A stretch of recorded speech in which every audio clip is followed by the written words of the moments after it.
Hi, I'm Kanika Rawat, and I'm a junior going to Notre Dame High School, and I'm a member of the Cunha lab in the one of the computational groups. And our project is genome variation analysis between different American ethnic groups to improve precision medicine. So I'll start with a bit of background. So I'll talk about what precision medicine is. So precision medicine, it's an emerging medical research field, and it focuses on how genetic variations in human individuals and populations affect like people's susceptibility to diseases or the response to certain medical drugs. So its goal is basically to have personalized medicine for people based on their genotypes. And there's like plenty of studies that have shown the need for precision medicine. For example, there's one study that was done on alpha thalassemia, which is a common blood disorder and like it's common in East Asians. And so this study was done with different ethnic groups in Northern Thailand, and it found that they had like varying alpha thalassemia allele frequencies, which meant that certain like some of these groups were more at risk for the blood disorder than like others. And basically like the output of that or like what that could be used for is like doctors could like recommend couples from these certain ethnic groups to like have some screening before if they're expecting children to see if their children are like more likely to have this blood disorder and then what next steps to do after that. And like another study also showed that like Indigenous Australians have a lot of genetic variation and there's a lot more research needed to understand like what this could mean for them in terms of medical treatment. So yeah, there's a lot of studies out there. And but even though there are like studies out there, there's like still overall like a lack of genetic diversity in research and studies like related to precision medicine because like a majority of genetic studies have been done with individuals of European ancestry. And since precision medicine is trying to like understand based on like someone's ethnic group how that could affect like what medical treatment they should receive, like you want like really a worldwide image to see different ethnic groups around the world.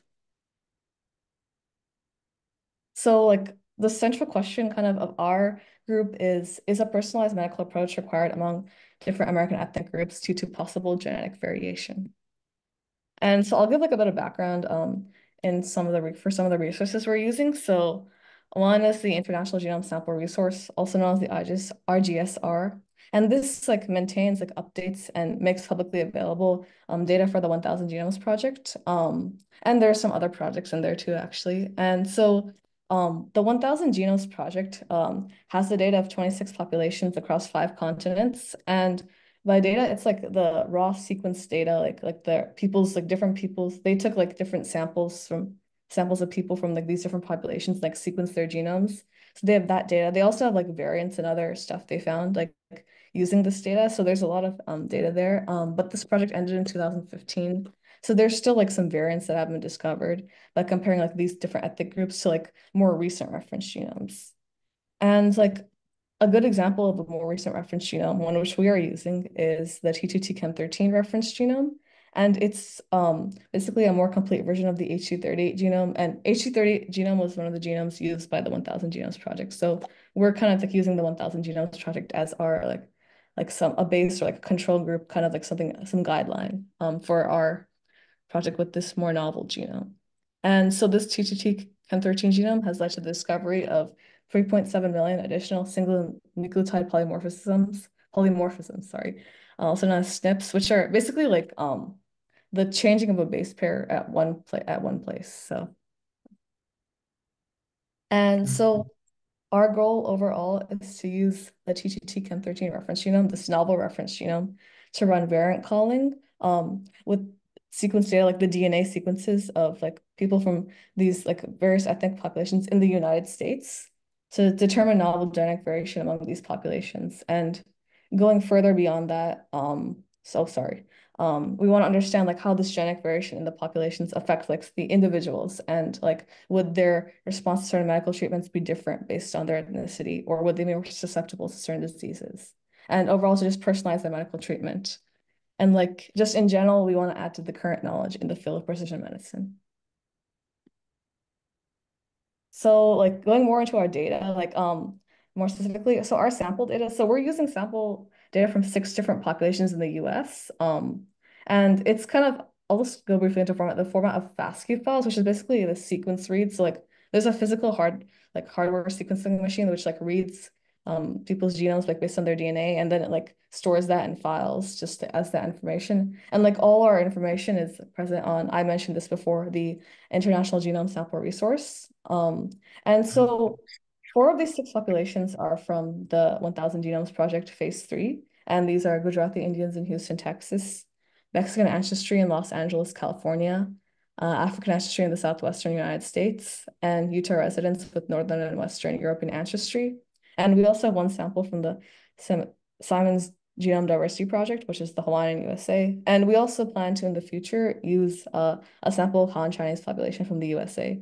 So like all these populations from the US, we're trying to see the genetic variation among them. And our reference genome is like, it's this novel reference genome, which I mentioned earlier, T2TChem13, and it's on the UCSC genome browser, and it is the most updated version of the H238 genome. And so I'll talk about like what variant calling is actually is. This is like our methods, like this is what we're doing basically. So it's like identifying variants, which are like differences in the nucleotides or differences in the genetic sequence, in like some sequence data compared to a reference genome. So the reference genome is like a standardized version of the genome. It's like it's been compiled based on like many different people's genomes and many different samples, and overall it's just been standardized. And our sequence data is like the genome of one person, like from one of these populations, and we're going to compare that to this standard genome. And so our procedure is like, so it's based on like different sources. Like we've got the 1000 Genomes Project Phase 3's paper and like the methods they used and we've also got the National Cancer Institute's DNA sequence analysis pipeline, and also GATCUP best practices variant calling. And we're also using some guidance of variant calling with GATCA tutorials and code in GitHub by Bioinformatician. And so I'll go over some like of some of the different file types that we're using just to make things more clear and later in the slides, hopefully.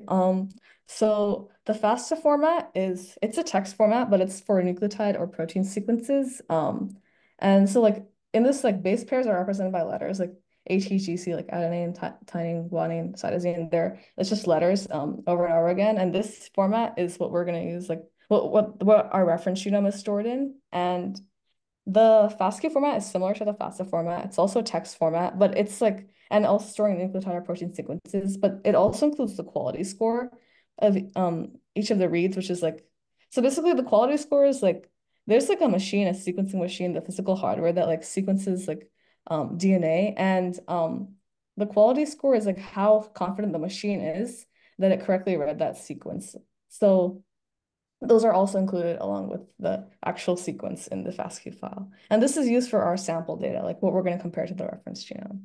And then sequence alignment slash map, or SAM format, is like how sequence reads are mapped to the position in the reference genome. So it's alignments, and like it contains like numbers such as the position. And a BAM is basically just a compressed version of this. And lastly, we have the variant calling format, which is another text format, and it contains like it's got some metadata header, and then it's got the variants essentially. And then like there's a lot of info such as the position and the chromosome.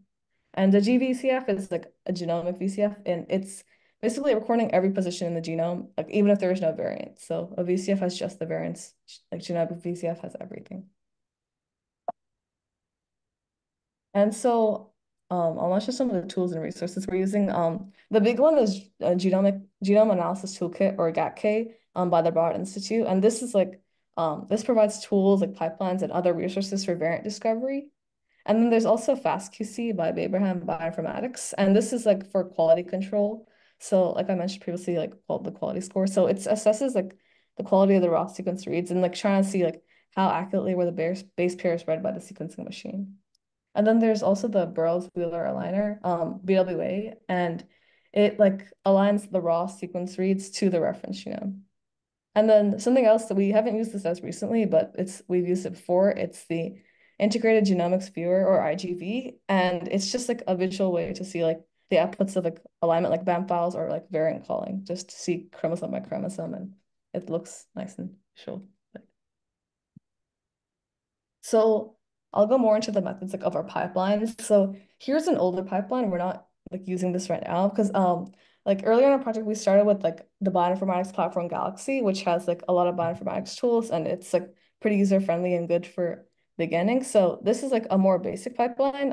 It was based on bioinformatics documentation by Melbourne Bioinformatics. And so it's like so first like we would download our FASTQ files and then we would run FastQC, which is like quality control, seeing how like there's graphs that come out that show like where the sequence data is least accurate, kind of how is this data really accurate? Do we want to use it kind of? And then after that we would align our sequence data to our reference genome. And this produces a BAM file of alignments. And then after that, we would put that BAM file through a variant calling tool called Freebase. And this just pulls out the, like finds the variants like based on that BAM file. And the output is a VCF file, a variant calling format file, which contains variants. And then we can use something like IGV to visualize the variants on their chromosomes. So that was the older pipeline. Our current pipeline is on the ASDRP computing cluster, which we access through our terminal on Mac. And so, sorry, we have like all the tools and like the reference genome, the FASTQ files, and all our files are uploaded to the cluster. And that's all there. And then we've kept the code for our pipeline in executable shell scripts, which we run to like run the pipeline. And this diagram is for like a single FASTQ file. So basically we would input the FASTQ file and run the quality control like I explained in the previous slide. It's similar to the previous one. And then we also have BWAMM again, which is like aligning our raw reads to that reference genome. And then the BAM file of alignments is the output. And then we put that through a little bit of like processing. So we remove duplicate reads like from that BAM file using mark duplicates, this tool. And then we put that through base quality score recalibration, which is basically like using machine learning to model like the errors that the sequencing machine has made. Because like the sequencing machine, like maybe some technical flaws there, and like if there's like a systematic way the errors are made. And so base quality score recalibration uses machine learning to like analyze this, and then it according to that it adjusts the quality scores just to have better quality scores overall. So basically like later on like when we're variant calling we can judge like whether if we've gotten a variant, whether is it actually like a variant that was in the person's like genome, or is it just something that's some mistake that the sequencing machine made. And so finally we get to like haplotype caller, which is actually what's like calling the variants. And so this like yeah gets the variants based on an input BAM file, because the BAM file is what's been outputted up. So based on the input BAM file of alignments, we get the variants from the comparing that to the reference genome, and then the output is a VCF, which has the variants.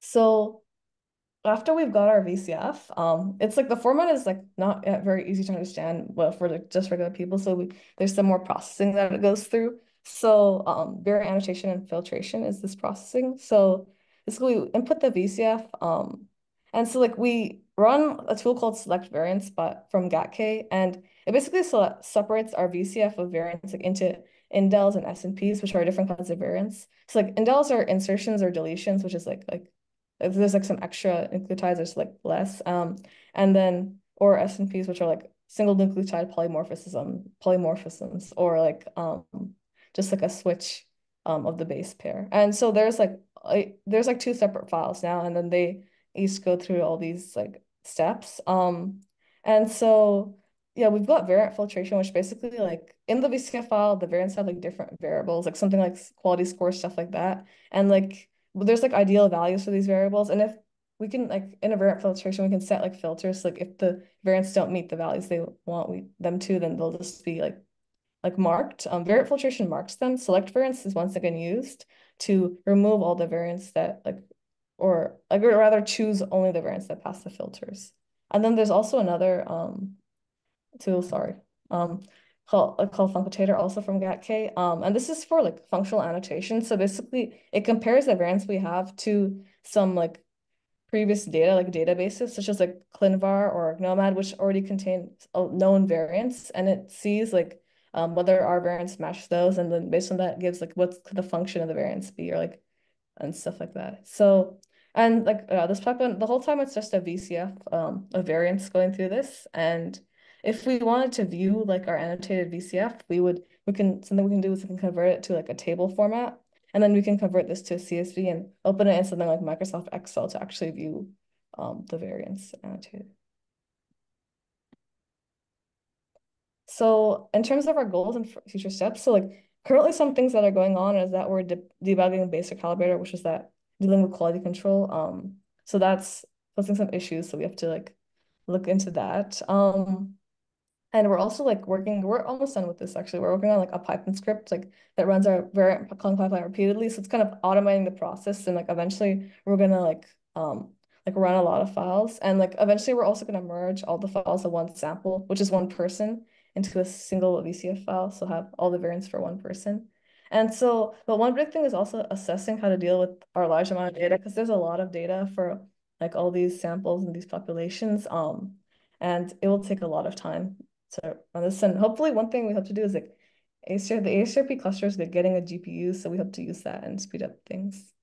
And like a little more into the future, so like we want to analyze like our variants beyond variant filtration and annotation, like actually see kind of like how the variants these people have would like affect their medical treatment. And so another thing is like we want to like compare the sample VCS within a population to like find some common variants in the population and like see like hopefully novel variants. And also like so also like to actually assess like what the medical treatment like would be based on these variants, you could like use resources such as the table of pharmacogenetic associations, which is made by the US Food and Drug Administration, and like or databases such as NCBI's ClinVar, and like we can see how these novel variations in the populations will affect like people in like the response of people in these populations to like certain medication or like their susceptibility to certain diseases. And so I would like to thank Mr. Cunha and ASDRP for all the resources, support, and guidance they have given, and also to my group members that aren't here today, but yeah, thanks. And um, here are our references.